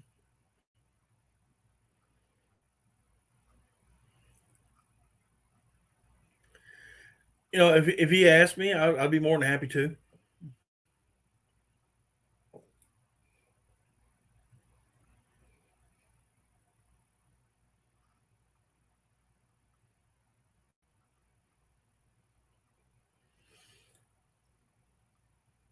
Yeah, I just added some paint and put some flooring on it. So see, I just made a big to do out of it.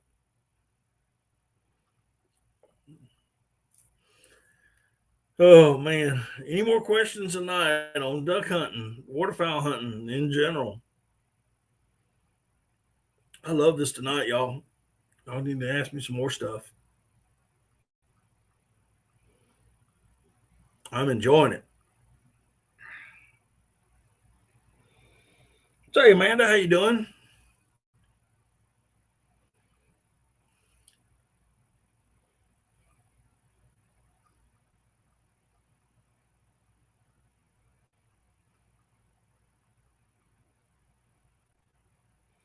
What's the worst duck to hunt state? What's the worst state to hunt ducks in? South Carolina. That or Hawaii. Um, well, Amanda, if you get to the States, I'm quite sure there'll be a young gentleman who would want to take you duck hunting. Yep. What's the worst state to duck hunt in?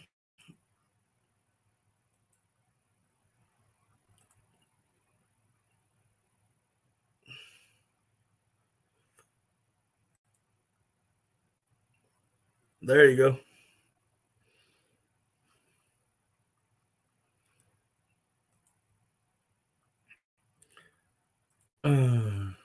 Is there a state that you would love to hunt in but have not?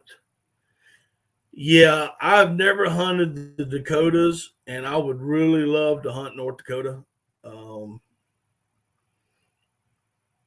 I really would. I would really love to hunt North Dakota, and I would love to go out to Washington State and hunt there as well.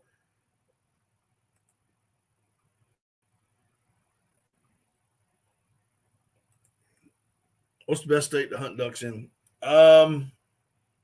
My opinion, I've never hunted in North Dakota. So and I've never hunted in Washington State, and those are the two states I want to hunt in. But I do know that there's a lot of mallards in Washington State, and I would love to go there and hunt.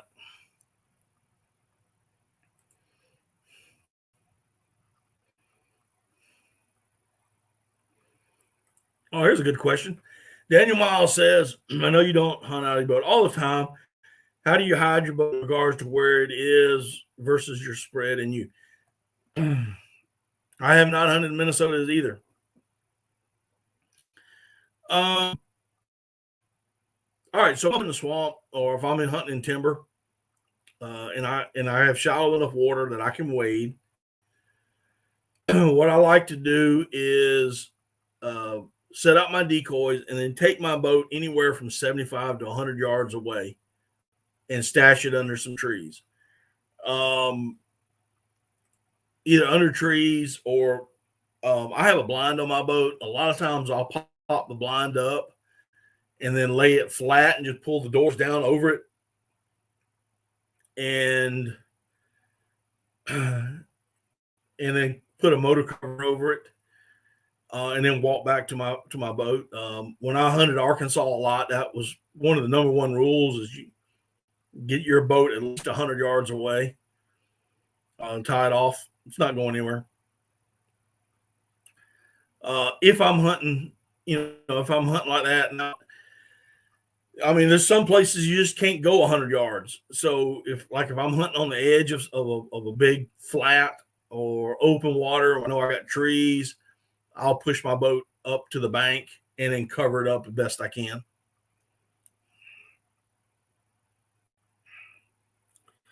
West Coast for cinnamon teal. Yeah, I would love to go do that. Yeah, cinnamon teal that's one of the ducks that's on my bucket list. Cinnamon teal and tree ducks, either furbalist black or Florida strain.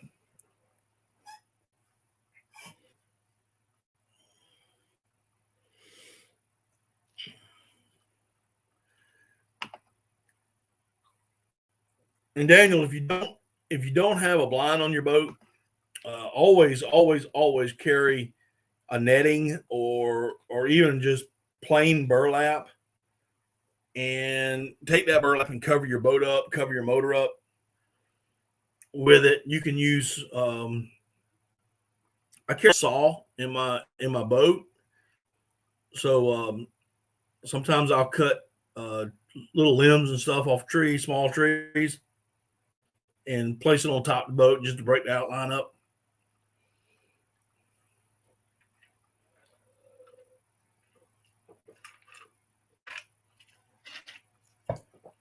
And I've hunted out of a boat and never popped blind up.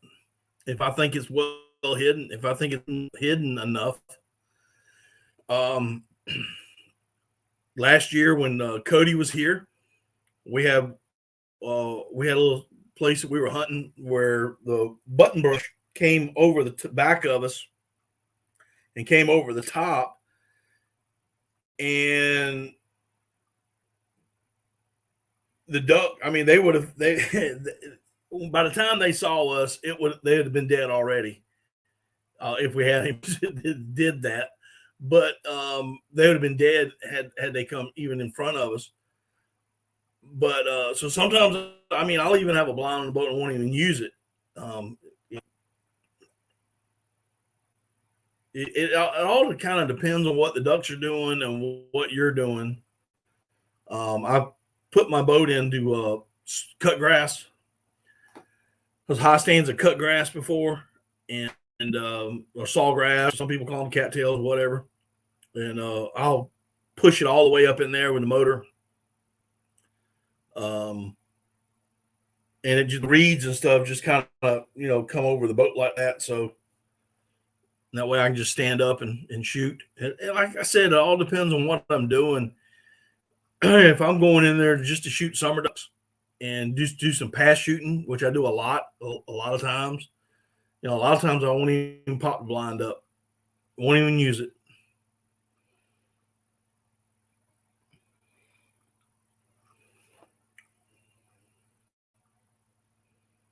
But that was a good question, buddy. If I'm gonna hunt with decoys and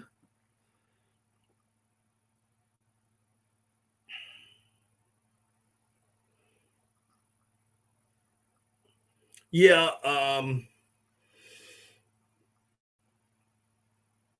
do you have a top on your boat? I'm on the blind or what? Because a lot of times I'll pop the blind up and then I'll just stand up in that early morning, and as it gets later in the day, I'll sit down. I can just bring the panel down just a little bit where I can see over it.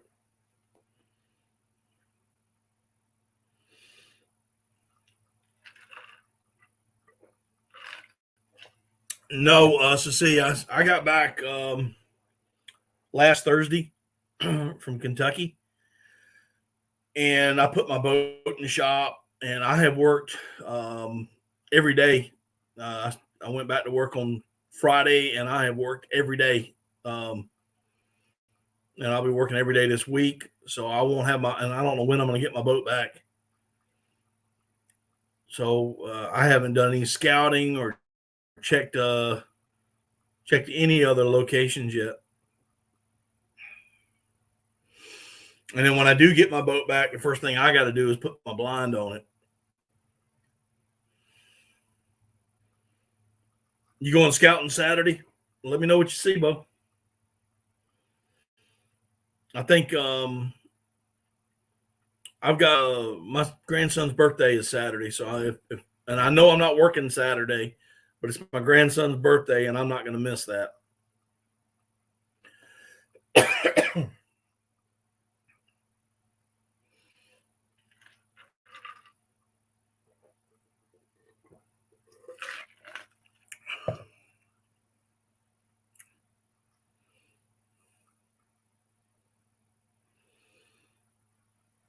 I think your mistake was using tarp and burlap. Yeah, that can make it kind of heavy. Daniel, that can make it kind of heavy. I have an Avery blind. It has a netting, and then I just wove in some Spanish moss into it. Amanda, I will let him know. He'd be 2 years old. 2 or 3, one of those. He's walking. He ain't talking good, but he's walking. And I wove some Spanish moss into it.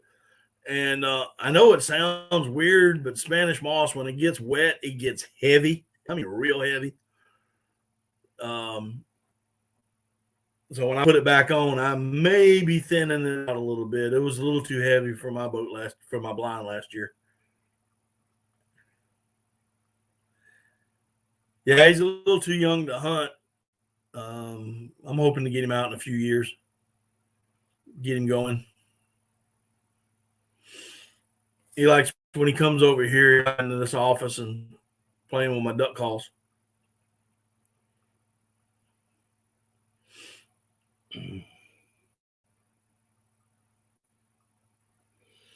Yeah, he does. He comes in here and he plays. Let's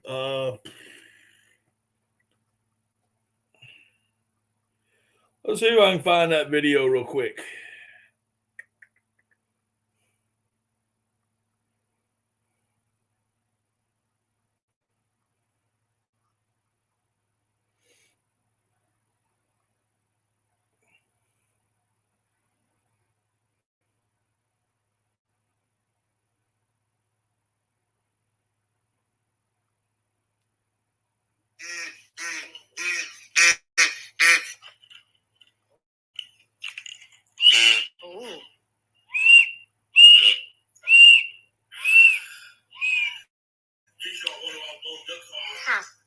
Papa? He was actually doing that. He was actually doing that on a live stream I had before I went to Kentucky.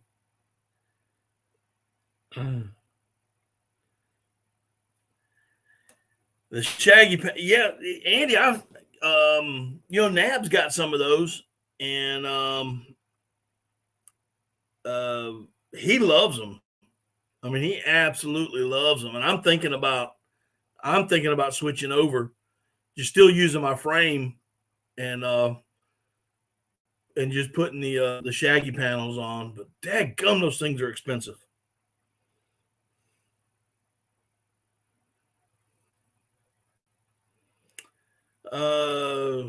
Daniel, Andy, what was that blind that boy had? It was up on when we were teal hunting. That I sat and talked to. Oh gosh, I can't remember the name of it.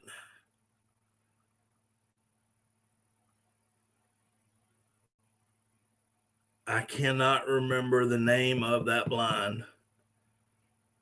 Andy, you remember the name of that guy? That day we went teal hunting, I sat there and talked to. No, it wasn't an Avery. I have the Avery. I can't remember what he had. He had a.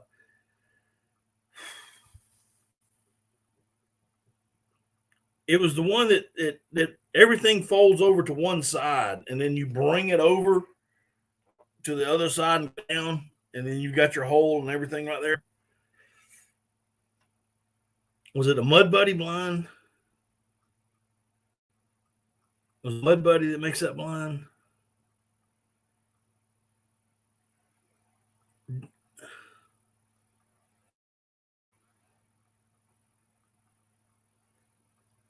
Daniel, look at the mud. I think it's a Mud Buddy blind. It all fits off to one side because he has a center console as well. And so when he puts it down, it'll sit down on the almost on the port side of the boat. So when he pulls it over, it comes over the console, and he's got the hole and everything right there in the center. I think Mud Buddy makes that blind.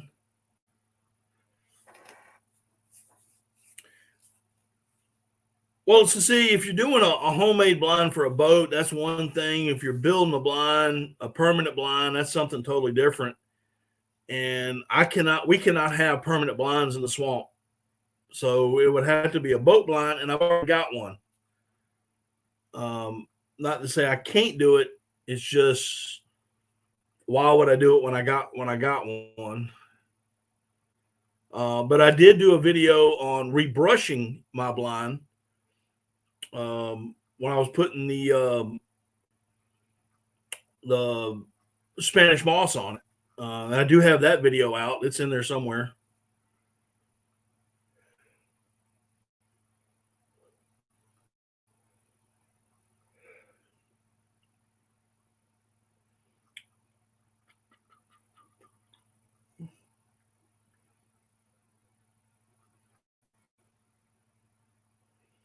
Beaver tail. That's it. It's a beaver tail blind.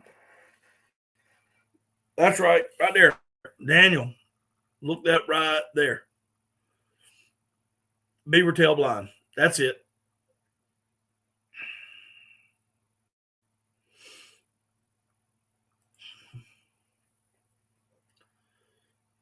They ain't cheap. I know that much.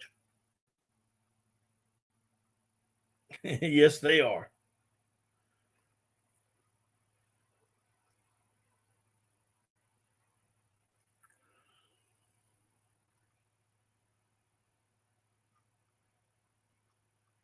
For ducks, you don't have to. Got to worry about that when it comes to duck.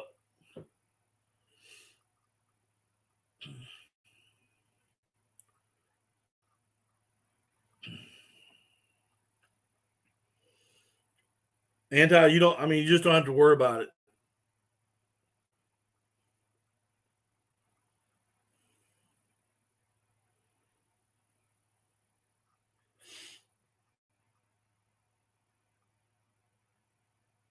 Yeah, they're kind of hard to put on what a mud motor, but they do make a good blind.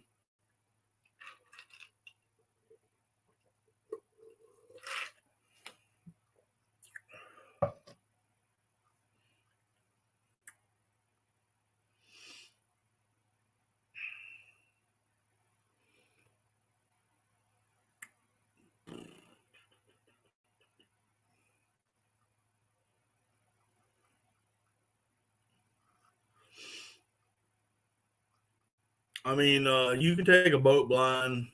You don't. Yeah. That's the shaggy boat blind. Yeah, the one we're talking about is the beaver tail boat blind. But the shaggy blind, they make a boat blind as well, but the panels is what's expensive.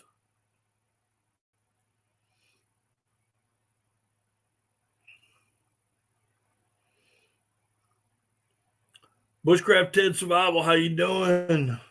Doing good, man.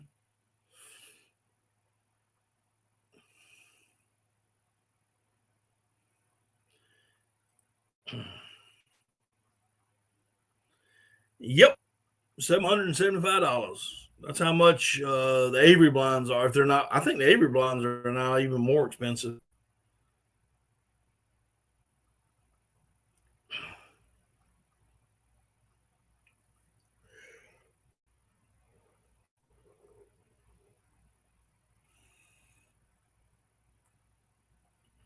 No, it's kind of tough in the swamp when you get low water.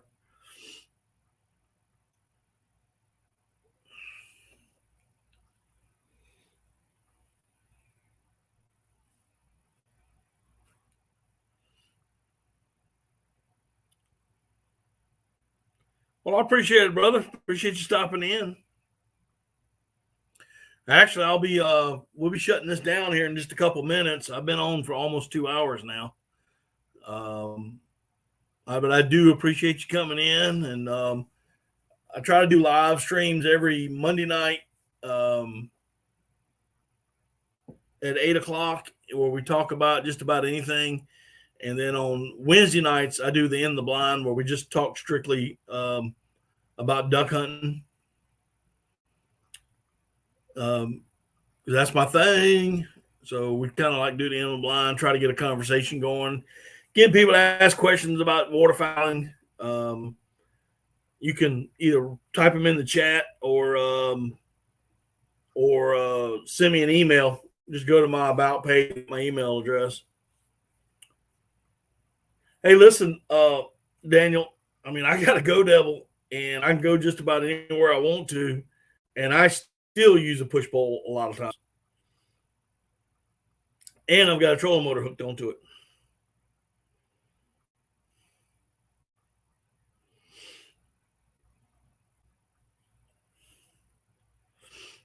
Well, see, back in the day before we had mud motors, Andy, we would take extra shear pins and props, and we would go.